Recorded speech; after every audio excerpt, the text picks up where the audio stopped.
When it comes to car-making families, the Bugattis are in a whole other league. A family of artists who just happened to end up making cars.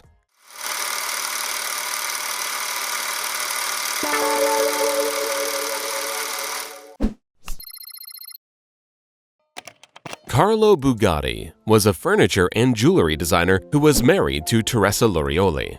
Together, they had 3 children: Ettore, Rembrandt, and Denice.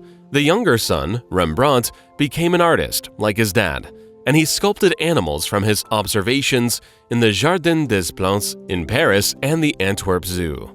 Rembrandt's older brother, Ettore, meanwhile, gave up on art when he realized that he lacked his younger brother's talent. Ettore Arco Isidoro Bugatti was born in 1881. As is the case with many parents, his father wanted him to follow in the family tradition and learn an artistic profession such as painter, designer, or cabinet maker. To please his father, Ettore studied sculpture at the Fine Art Academy in Brea, but it didn't take long until he realized that this wasn't the right path for him.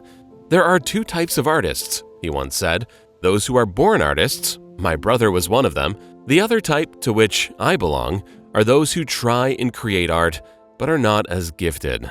One day, they should wake up and realize that they ought to do something else. If they truly respect art, they stop and choose another path." After finishing school, Ettore joined the Accademia di Belle Arti di Brea, where he briefly studied sculpture. But by then, he had developed an interest in engineering. And in an ancient version of Pimp My Ride, a 14-year-old Ettore modified a motor tricycle he was given as a gift. Realizing his potential, his father soon decided that he should have conventional training. And in 1898, a 17-year-old Ettore began an apprenticeship at Prinetti & Stucchi, a Milanese company that manufactured tri- and quadratic cycles. Here, he constructed his first motorized tricycle called Type 1. While he never had a formal engineering education, his artistic studies instilled in him a creative way of looking at the world, and his father made sure to encourage Ettore as much as he could. After having created the tricycle, Ettore soon moved on to bigger things: designing cars. While his first prototype was never commercially produced, it generated a lot of interest, and 2 years later he already had his first 4-wheeled automobile ready, called the Bugatti Type 2. It could run 10 kilometers per hour, and in addition to winning him numerous awards, it also earned him the interest of Baron Adrian de Truckheim. Noticing Ettore's talent, he offered him a job as a vehicle designer and developer at the Lorraine Dietrich car factory in Alsace. And since Ettore was still a minor under French law, his father had to sign the contract. By 1904, Ettore had designed and produced Type 3 to Type 7. The automobiles were called Die Dietrich Bugatti. But although they sold around 100 vehicles, Dietrich eventually decided to abandon car manufacturing. Looking for the next opportunity, Ettore teamed up with Emil Mathis, and the two set up their factory near Strasbourg. But 2 years later, Ettore broke up the partnership and set up a research center at Grafenstaden. There he collaborated with yet another pioneering European car firm, the German international combustion engine manufacturer, Deutz. Together they produced several prototypes, and Deutz was so pleased with Ettore's work that they appointed him as their Directeur de Fabrication the following year. During this period, Ettore designed prototypes 8 and 9, but he made sure to focus on his pet projects too: fast, lightweight racing cars. By day, he developed heavy commercial vehicles with large volume engines for Deutz, and by night, he worked on compact automobiles in his basement. It's in this basement that the first independent Bugatti was born, the Type 10. Wanting to branch out on his own, Ettore terminated his contract with Deutz in 1909. He collected his severance pay, leased a discussed dye works factory in Molsheim, and established his own company, Automobiles e Bugatti. By this time, his brother Rembrandt had a fruitful career at the Antwerp Zoo. But in 1914, everything changed. After the outbreak of World War I and the siege of Antwerp by the Germans, the zoo closed and many of Rembrandt's beloved animals were slaughtered. Depressed and unable to sell his work, he killed himself in 1916. To honor his late brother, Ettore created one of his finest achievements, the Bugatti Royale. It was the longest and most luxurious car ever seen at the time, decorated with a bronze copy of one of Rembrandt's sculptures, the famous rearing elephant. Ettore was grief-stricken, but losing his brother wouldn't be the last tragedy he would face. Ettore and his first wife Barbara had 4 children together, 2 daughters and 2 sons. Giannoberto Jean was Ettore's eldest son. He helped his father design the Bugatti Royale and the Type 57 models, and the two were very close. During the following decades, Ettore produced some of the most extraordinary cars ever made, and there is little doubt that his creations were indeed works of art.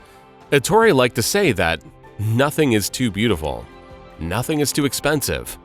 This probably explains why his most famous creations were pure hedonism on wheels.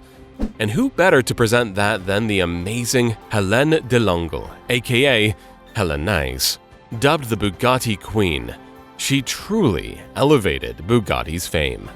After Denice set record after record at the first ever Women's Grand Prix at Monterey in 1929, Bugatti sent her a message asking her to be their driver.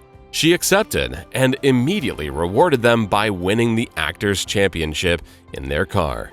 Later that year, she returned to Monterey, this time in a Bugatti 35C. She set a new land speed record for women of over 190 kilometers per hour, and the next couple of years saw her fame extend worldwide. Time and time again, Hella won the Women's Grand Prix title. And while her Bugatti 35C was never first in men's races, she was still the center of attention, often stealing the limelight from the actual winners. This, of course, was great publicity for Bugatti. The Bugatti 35 became the most successful of the Bugatti racing models, winning thousands of races in its time. But Ettore's inventions went far beyond racing cars. He had a relentless desire for improvement, and he is the true epitome of the saying, "Be the change you want to see in this world." Unhappy with the liquor he could buy, he created his own distillery. Considering even the best bicycles on the market as not good enough, he designed his own.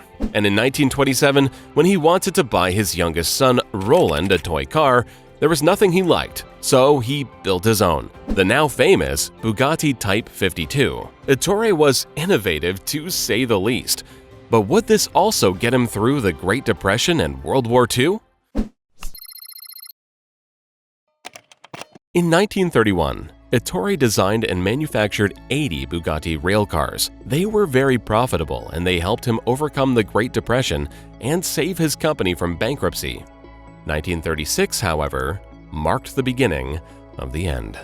Following a national strike, the Molsheim production ground to a halt, and with increased debts, Ettore moved back to Paris, leaving his son Jean in charge of the Molsheim plant. For a while, things were looking better, but in 1939, tragedy struck again. A 30-year-old Jean was testing a Type 57 when he swerved to avoid a cyclist and crashed. The incident affected Ettore immensely, and it wouldn't take long before a second blow would be dealt: World War II. The onset of the war led to the annexation of the automobile's Bugatti factory by the Nazis. During the war years, Ettore continued designing new automobiles, and he even planned to open a new factory.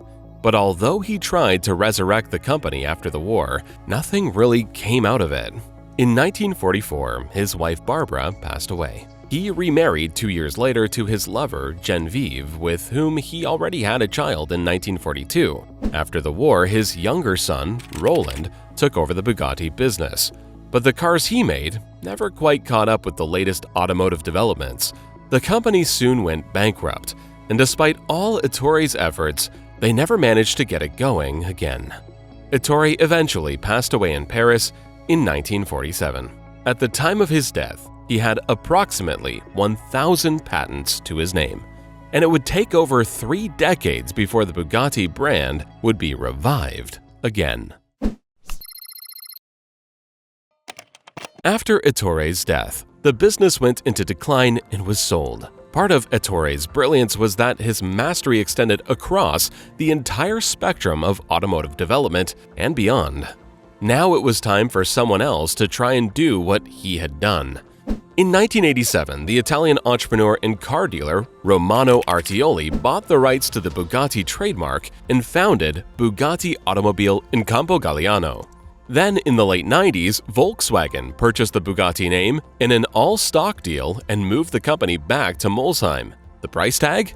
$50 million. Volkswagen's purchase of Bugatti out of bankruptcy was widely seen as an indulgence by Volkswagen CEO Ferdinand Piëch, an indulgence with questionable business logic, as Piëch himself explained that he got the idea after one of his sons admired a model of a vintage Bugatti in a souvenir shop while vacationing in Spain. Volkswagen had recently also bought Rolls-Royce and Lamborghini, and they knew a thorough revival was necessary. They wanted to develop a vehicle both powerful enough to drive faster than 400 km per hour, as well as stylish and comfortable enough for a trip to the opera. And in 2005, the Bugatti Veyron was revealed. A super sports car with a price tag of over $1 million. It was one of the world's fastest production cars, and according to former Bugatti president Wolfgang Dürheimer, an unprecedented chapter in automotive history had reached its climax. Today, Bugatti's absurdly expensive hypercars are worshipped by many.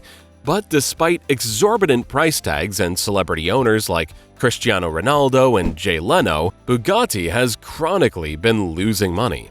And after Ferdinand Piëch's death in 2019, Volkswagen decided to sell Bugatti to the Croatian EV company Rimac. Despite all this, like Rembrandt's Bugatti sculptures, Bugatti automobiles are adored by art collectors. Whatever happens, a Bugatti will forever be associated with glamour and exclusivity. And in 2019, they made sure to remind everyone of that by creating the world's most expensive new car, La Voiture Noire.